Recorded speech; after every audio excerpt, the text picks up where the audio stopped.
La nouvelle extension tant attendue de Spider-Man featuring Magic the Gathering sort officiellement le 26 septembre prochain.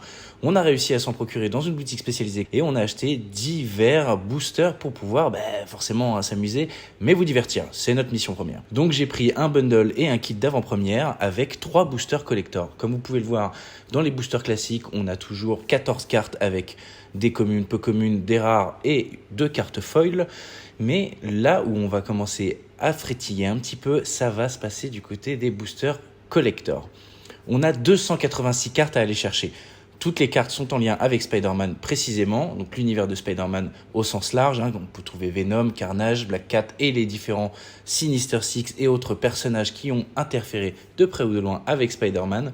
Mais il n'y aura pas de carte Avengers. En gros, c'est ça que je veux dire. Ce qui est intéressant dans cette collection, c'est qu'on va retrouver aussi des moments forts de la période de Spider-Man. Je m'explique.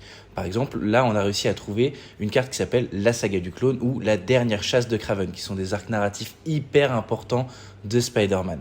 Vous aurez aussi des terrains qui ont été revisités et repensés façon Spider-Man, donc à chaque fois avec l'énergie en rapport avec Spider-Man en toile d'araignée, comme on le voit avec l'énergie eau.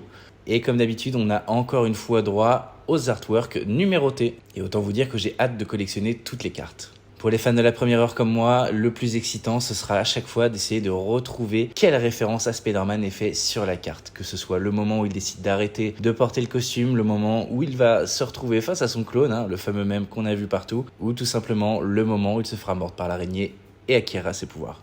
Il existe à l'heure actuelle 2 cartes dont je ne sais pas si on aura les versions françaises. Tel le Seigneur des Anneaux avec son anneau unique, on aura une carte full art de la pierre de l'âme, qui est assez jolie je dois le dire, mais je ne sais pas si elle existera en français, et une pierre de l'âme avec Thanos en artwork.